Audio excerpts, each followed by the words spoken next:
तो आप सभी का हिंदी के क्लास में स्वागत है। और चलिए आज का टेस्ट शुरू करते हैं। और जो हमारा इसमें प्रैक्टिस सेट में आपको 20 कितना, तो आपको 25 क्वेश्चन मिलेगा, जो कि आपके यूपी पुलिस यानी आपके कोई भी एग्ज़ाम हो, यूपी पुलिस हो, चाहे आपका एसएससी जीडी हो, चाहे आपका यूपी ट्रिपल एससी हो, यानी ये कह सकते हैं कि देखिए क्या लिखा हुआ है, सभी प्रतियोगी परीक्षाओं के लिए आपकी समान हिंदी है, जो कि आपकी लुसेंट है। तो चलिए आज का टेस्ट शुरू करते हैं और पहले क्वेश्चन से शुरू करते हैं। देखिए क्या कह रहा है, निम्नलिखित गद्यांश को गद्यांश से पढ़िए और इसके आधार पर उत्तर दीजिए। तो देखिए क्या कह रहा है कि गद्यांश को पढ़ना और उसको उसके आधार पे हमें उत्तर देना है। तो देखिए हम गद्यांश को जल्दी से पढ़ते हैं। और गद्यांश ये समझिए कि गद्यांश आपको 3 से 4 नंबर या कहीं कहीं आपको 5 नंबर भी दिलाता है। तो गद्यांश को आपको स्किप नहीं करना है, गद्यांश को पूरा पढ़ना है और उसी के आधार पर उत्तर देना है। तो देखिए क्या कह रहा है कि साहित्य का आधार जीवन है, इस नींव पर साहित्य की दीवार खड़ी है, उस पर अटरिया मीनार गुंबद बनते हैं, उन्हें देखने को भी जी नहीं चाहेगा। जीवन परमात्मा की सृष्टि है, इसलिए सुबोध सुगम तथा मर्यादाओं से परिमित है। जीवन परमात्मा को अपने कार्यों का जवाबदेह है या नहीं, हमें नहीं मालूम है, लेकिन साहित्य तो मनुष्य के सामने जवाबदेह है। इसके लिए कानून है जिनसे वह इधर उधर नहीं हो सकता। जीवन उद्देश्य ही आनंद है, मनुष्य जीवनोपरांत आनंद की खोज में लगा रहता है। किसी का वह रत्न द्रव्य मिलता है, किसी को भरे पूरे परिवार में, किसी को लंबे चौड़े भवन तथा किसी को ऐश्वर्य में, किंतु साहित्य का आनंद इस आनंद से ऊंचा है। इसका आधार सुंदर सत्य है। वास्तव में सच्चा आनंद सुंदर और सत्य से मिलता है। उसी आनंद को प्रकट करना है और वही आनंद को प्रकट करना, वही आनंद उत्पन्न करना साहित्य का उद्देश्य है। ऐश्वर्य तथा भोग के अनंत में ग्लानि छुपी होती है, पश्चाताप भी होता है कि दूसरों क्या है, दूसरी और सुंदर से भी जो आनंद हो वही अखंड है, अमर है। तो ये तो हमारे गद्यांश थे। उम्मीद करता हूँ कि आप बोर नहीं हुए होंगे गद्यांश को देखकर। तो चलिए इसका जो हम गद्यांश से आपका जो प्रश्न बने हैं उनको सॉल्व करते हैं। देखिए क्या कह रहा है पहला क्वेश्चन कि सबसे ऊंचा आनंद वह होता है जो भौतिक संसाधनों से प्राप्त होता है, सत्य से प्राप्त होता है, साहित्य से प्राप्त होता है या परमात्मा से प्राप्त होता है। तो आपका देखिए क्या कह रहा है कि सबसे ऊंचा आनंद वह होता है जो साहित्य से प्राप्त होता है। ऑप्शन नंबर सी आपका गद्यांश के अकॉर्डिंग हमारा सही हो जाएगा। फिर आगे देखिए दूसरा नंबर, सच्चा आनंद किसे मिलता है। सच्चा आनंद किससे मिलता है। तो सच्चा आनंद किससे मिलता है, तो साहित्य से, परमात्मा से, सुंदर और सत्य से, भोग और ऐश्वर्य से। तो सच्चा आनंद कैसे मिलता है, तो सुंदर और सत्य से। ऑप्शन नंबर सी इसका भी सही हो जाएगा। और हंस पत्रिका के संस्थापक व संपादक कौन थे। हंस पत्रिका के संस्थापक व संपादक थे तो प्रेमचंद थे, निराला थे, धर्मवीर भारती थे या अज्ञेय थे। तो कौन थे, तो प्रेमचंद हंस पत्रिका के संपादक थे। मुंशी प्रेमचंद की मृत्यु के बाद हंस पत्रिका का संपादन उनके पुत्र अमृत राय द्वारा किया गया। किसके, तो अमृत राय द्वारा। ये हंस पत्रिका के संस्थापक कौन थे, तो आपके प्रेमचंद। फिर देखिए गाजीपुर में बोली जाने वाली प्रमुख बोली कौन सी है, तो अवधी है, भोजपुरी है या खड़ी बोली है या बघेली है। तो गाजीपुर में बोली जाने वाली कौन सी बोली है, तो गाजीपुर में बोली जाने वाली आपकी भाषा कौन सी है, तो आपकी भोजपुरी है। कौन सी, तो आपकी भोजपुरी है। भोजपुरी भाषा बिहार राज्य के भोजपुर, छपरा, बक्सर, सिवान आदि जिलों में भी बोली जाती है। फिर आगे देखिए 5 नंबर क्या कह रहा है कि 5 नंबर की पुस्तक धड़ाधड़ बिक रही है, धड़ाधड़ में शब्द कौन सा है, तो क्रिया विशेषण है, क्रिया है या प्रविशेषण है। तो पुस्तक जो है, पुस्तकें धड़ाधड़ बिक रही है, इसमें आपका कौन सा शब्द रूप आपका है, तो कौन सा है, तो देखिए क्या है, तो दिए गए वाक्य में आपका धड़ाधड़ आपका क्रिया विशेषण है। क्या है, तो ये आपका क्रिया विशेषण है। ऑप्शन नंबर ए हमारा करेक्ट हो जाएगा। जो शब्द किसी क्रिया की विशेषता बताता है उसे क्रिया विशेषण कहते हैं। और 6वां नंबर देखिए, कोई आ रहा है वाक्य में कोई किस प्रकार का सर्वनाम है, तो दिए गए वाक्य में कोई अनिश्चयवाचक सर्वनाम है, कौन सा है? तो आपका अनिश्चयवाचक सर्वनाम है। और अनिश्चयवाचक क्या होता है? जो शब्द अनिश्चित प्राणी, पदार्थ अथवा वस्तु के बदले प्रयोग किए जाते हैं उन्हें अनिश्चयवाचक सर्वनाम कहते हैं। फिर देखिए, नाक का बाल होना मुहावरे का अर्थ क्या हो जाएगा? तो नाक का बाल होना मुहावरे का अर्थ क्या होगा? शत्रु होना, नाक में बीमारी होना, आक्रमण प्रिय होना या दरिया दिल होना। 7वां नंबर में, तो नाक का बाल होना मुहावरे का अर्थ क्या हो जाएगा? तो आपका अकारण प्रिय होना। क्या? तो अकारण प्रिय होना, ऑप्शन नंबर सी हमारा करेक्ट हो जाएगा 7वां का। फिर 8वां देखिए, देखिए क्या कह रहा है, प्रसारण का विलोम शब्द होगा। तो प्रसारण का विलोम शब्द क्या हो जाएगा 8वां का? तो प्रसारण का विलोम शब्द आपका क्या हो जाएगा? तो आकुंचन हो जाएगा, ऑप्शन नंबर सी क्या? तो आकुंचन हो जाएगा। प्रसारण का संबंध प्रसार तथा आकुंचन का संबंध सिकुड़ना से होता है। क्या? प्रसारण का संबंध क्या होता है? तो प्रसार होता है। और आकुंचन का संबंध क्या होता है? तो सिकुड़ना होता है। अन्य विकल्प आपके असंगत हैं, ये सारे आपके असंगत हैं विकल्प हैं। फिर देखिए, खिड़की किस प्रकार का शब्द है? तो तद्भव है, विदेशज है, देशज है या वर्णशंकर है। तो खिड़की किस प्रकार का है? तो खिड़की जो है आपका 9वां का, ये आपका देशज शब्द है। क्या? तो खिड़की आपका देशज शब्द है। और देशज शब्द क्या होते हैं? जो विभिन्न क्षेत्र, बोलियों एवं उपभाषाओं के शब्द से हिंदी में शामिल किए गए हैं उन्हें हम देशज शब्द कहते हैं। 10वां नंबर देखिए क्या कह रहा है, वधु का बहुवचन रूप होगा।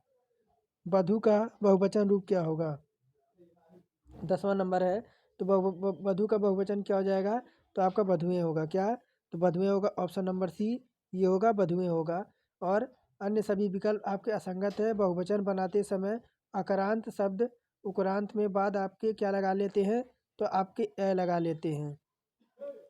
फिर 11 देखिए क्या कह रहा है कि यद्यपि वह पंडित है फिर भी हठी है को संयुक्त वाक्य में परिवर्तित करने पर सही उत्तर होगा। यद्यपि वह पंडित है फिर भी वह हठी है, संयुक्त वाक्य में परिवर्तित करने पर सही उत्तर क्या होगा? तो क्या होगा? तो यह होगा, वह पंडित है किंतु हठी है। क्या? वह पंडित है किंतु हठी है, यही आपका वह मिश्रित क्या हो जाएगा? तो आपका मिश्रित वाक्य हो जाएगा।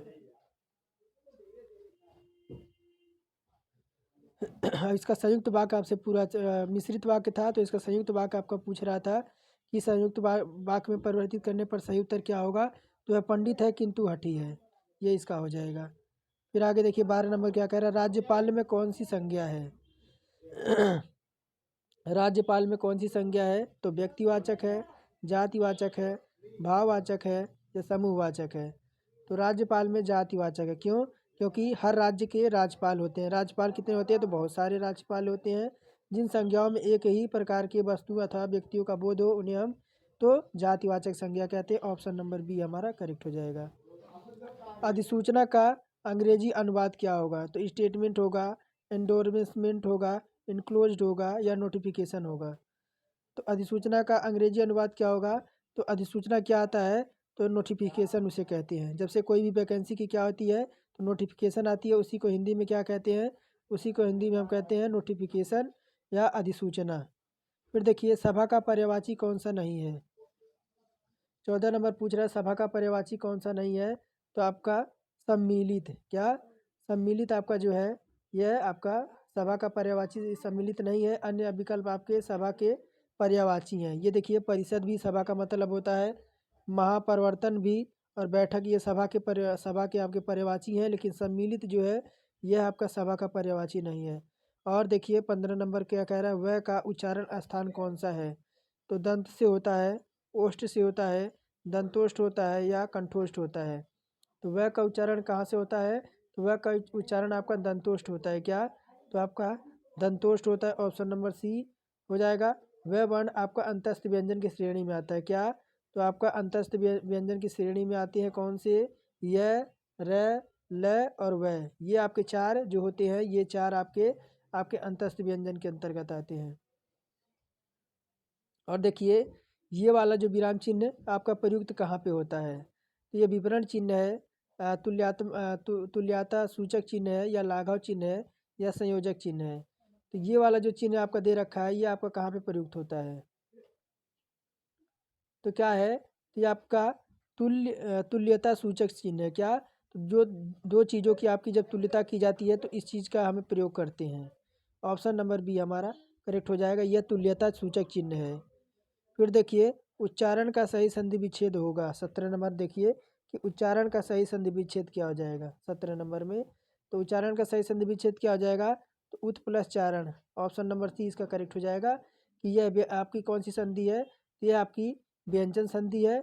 और जब स्वर किसी व्यंजन या व्यंजन का व्यंजन से मेल होता है उसे हम व्यंजन संधि कहते हैं। फिर देखिए क्या कह रहा है, बैल न कूदे कूदे तंगी कहावत का अर्थ हो जाएगा। बैल न कूदे कूदे तंगी कहावत का अर्थ क्या हो जाएगा। बैल न कूदे कूदे तंगी कहावत का अर्थ क्या हो जाएगा, तो वीरता पर विश्वास होना, गड्ढे में कूदना, साहसिक कार्य करना, या स्वामी के बल पर सेवक का साहस। 18 नंबर में तो क्या हो जाएगा, तो स्वामी के बल पर सेवक का साहस हो जाएगा क्या, तो बैल न कूदे कूदे तंगी, ये इसी का कहावत हो जाएगा। फिर आगे देखिए क्या कह रहा है, भूधर्व का सही संधि विच्छेद क्या हो जाएगा 19 नंबर में। तो भूधर्व का सही संधि विच्छेद क्या हो जाएगा, तो भूधर्व का सही संधि विच्छेद होगा आपका भू प्लस उधर्व। ऑप्शन नंबर बी इसका करेक्ट हो जाएगा। और इसमें कौन सी संधि है, तो इसमें दीर्घ संधि है। कौन सी, तो इसमें दीर्घ संधि है। और जब किसी हास्य या दीर्घ दीर्घ स्वर के बाद उसी स्वर का हास्य से दीर्घ रूप आता है तो दोनों वर्ण मिलकर दीर्घ हो जाते हैं, यह दीर्घ संधि आपकी कहलाएगी। 20 नंबर देखिए क्या कह रहा है, टेस्टिमोनियल का हिंदी अनुवाद क्या होगा। टेस्टिमोनियल का हिंदी अनुवाद क्या होगा, तो अनुशंसा पत्र होगा, प्रशंसा पत्र होगा, प्रमाण पत्र होगा, या परिचय पत्र होगा।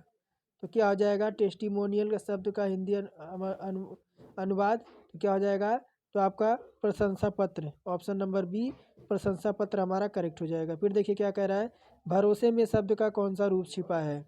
भरोसे में शब्द का कौन सा रूप है, तो विशेषण है, क्रिया विशेषण है, संबंध बोधक है, या समुच्चय बोधक है। तो भरोसे में शब्द का कौन सा रूप है, तो आपका कौन सा है, तो संबंध बोधक है। क्या, तो संबंध बोधक है। और संबंध बोधक का शाब्दिक अर्थ क्या होता है, संबंध का ज्ञान कराने वाला। और 22 नंबर देखिए क्या कह रहा है कि जिसका प्रयोग निश्चित शब्द समुदाय या पूरे वाक्य का अतिरिक्त भावार्थ प्रदान करने के लिए होता है उसे क्या कहते हैं। तो समानाधिकरण कहते हैं, व्यधिकरण कहते हैं, विस्मयादि बोधक कहते हैं, या निपात कहते हैं।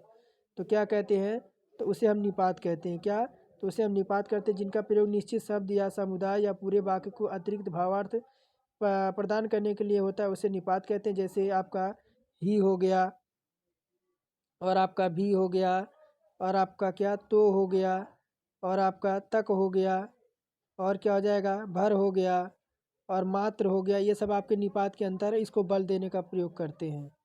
फिर देखिए शुद्ध वर्तनी वाला शब्द चुनिए। शमशान आपका कैसा लिखा जाएगा, तो शमशान जो है आपका वह कैसा लिखा जाएगा 23 नंबर में। तो शमशान आपका जो शुद्ध लिखा जाएगा ऑप्शन नंबर सी ये वाला हो जाएगा।